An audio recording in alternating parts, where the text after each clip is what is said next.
રાજ્યમાં ધોરણ 10 અને 12ની બોર્ડની પરીક્ષાની શરૂઆત થઈ છે।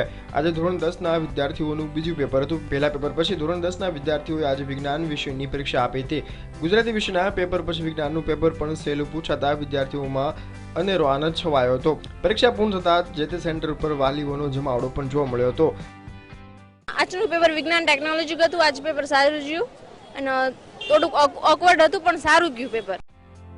राज्य सरकारना शिक्षण विभाग द्वारा विद्यार्थीओने कोई मुश्केली न पड़े ते माटे परीक्षा केन्द्रो नजीक फाळववामां आवता होय छे। त्यारे चालू वर्षे शिक्षण विभागनी अनेक क्षतिओ सामे आवी छे।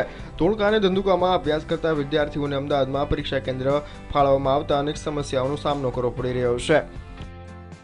परिवर्तन तो एवं आव्युं छे के तकलीफनो पार नहीं अतारे मारे सवारे 6 वागे उठीने आववानुं अने अहींया आगळ बेसी रहेवानुं अने बेसवानी जग्याए हरखी होती नथी।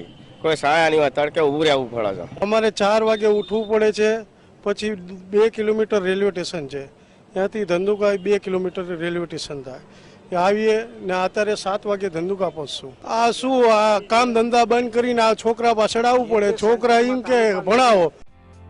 विद्यार्थीओ साथे आवेला वालीओनुं कहेवुं छे के विद्यार्थीओनी परीक्षाना केन्द्रो વધારે દૂર હોવાના કારણે અનેક સમસ્યા ઊભી થઈ છે। આટલું જ નહીં, પરીક્ષા કેન્દ્રોમાં વાલીઓને બેસવાથી લઈને પાણી પીવાની સુવિધા પણ આપવામાં આવતી નથી। मारे तकलीफ ये है कि मारा भाई ने परीक्षा एग्जाम मारे रहवानुं धोरका आपणे फॉर्म भर्યું पण अहींया रोज 60 किलोमीटर मारे अने एग्जाम आपवा आववानुं ए तो अकवड़ पड़े ज छे।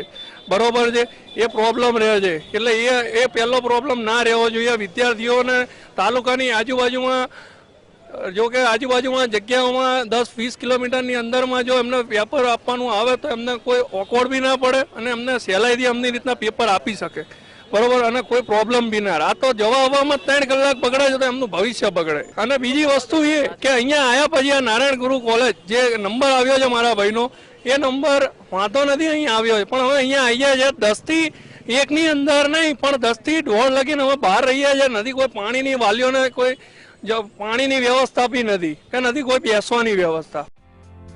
ધોરણ 10 અને 12ની બોર્ડની પરીક્ષા માટે રાજ્ય સરકારે અનેક સુવિધામાં ભલે વધારો કર્યો હોય પણ બોર્ડની પરીક્ષાના કેન્દ્રોને લઈને અનેક ક્ષતિઓ સામે આવી છે। ત્યારે હવે વિકાસનો દાવો કરતી સરકાર બોર્ડની પરીક્ષાના કેન્દ્રોમાં કેવા પ્રકારના ફેરફાર કરશે તે જોવું રહ્યું। કેમેરામેન કૃણા રાણા સાથે જયેશ ભરવાડ, ન્યૂઝ ઓનલાઈન, અમદાવાદ।